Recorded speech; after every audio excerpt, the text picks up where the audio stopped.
and turning all starts with one simple skill that will prepare you for the world of tumbling, which is a back bend.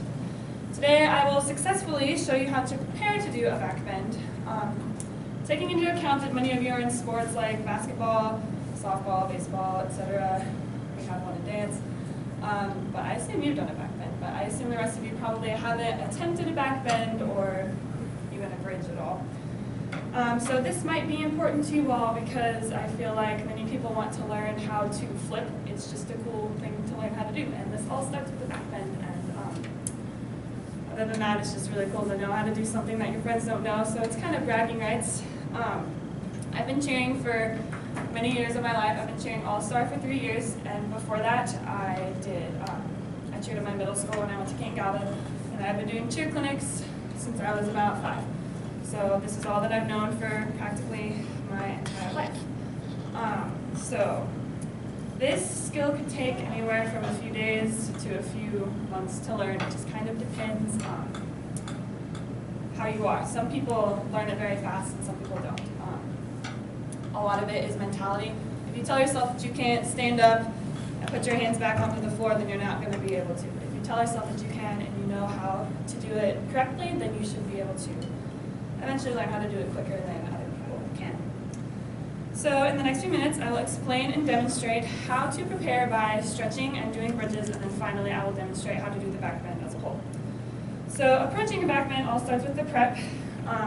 Stretching like this one, this is just like a still stretch. You guys have probably all done in PE. You have to keep your hips on the floor. If you don't keep your hips on the floor, it's going to stretch your shoulders more than your back. And what we want to do is stretch our back if we're going to do a bridge.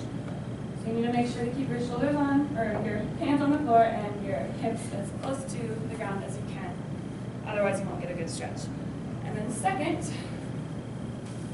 you can do a bridge, which is just done by laying on the floor, putting your hands on the ground and your feet on the ground, and then lifting up. And I can demonstrate that. Just like that. So, that is how that is done. And you can hold those for 10 to 15 seconds depending on what is comfortable for you. If it's not comfortable to hold it that long, you can hold it for less time. It just kind of depends on your flexibility. Many people aren't flexible enough to go that far, but some people can bring them all the way into their hands. It just kind of depends on how long you've been stretching. This all prepares you for a skill that can be shown off to your friends, your family, or even your dog, which is the back bend. So there are many ways to help your first attempt. You can go onto a higher surface. So say if I had like a cheer mat here, I could stand, and then I could bring my hands up, and then instead of going all the way to the floor, I could just go straight onto the cheer mat, which would help because then you're not going so far down, and it's just easier that way. Or you could have a spot, so if she was standing and she wanted to go down, I would help her by holding onto her back, and that would give her more help going down by herself. But if you have a spot, it's often hard to get rid of your spot because mentality, you get so used to having that person there that when you try to let them go, it's often really hard. So try to avoid a spot as much as possible. So when you're going, you want to make sure to bend mostly at the back. You can bend some at the hips, but you don't want to bend too much at the knees, because if you bend at the knees, it's likely that you will. See, if I started and I bent at my knees, I'm just going to fall straight onto my butt, so that's not going to work.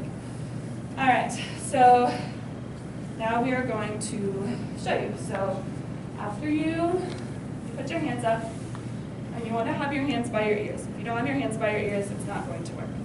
And you want to follow your hands the whole way down.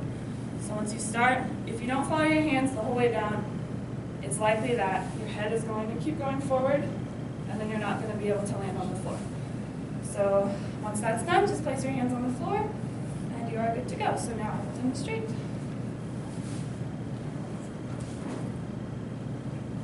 And that is all. So hopefully, by following these steps, you'll be able to successfully perform a back bend and show it off to your friends, your family, or your dog. Thank you.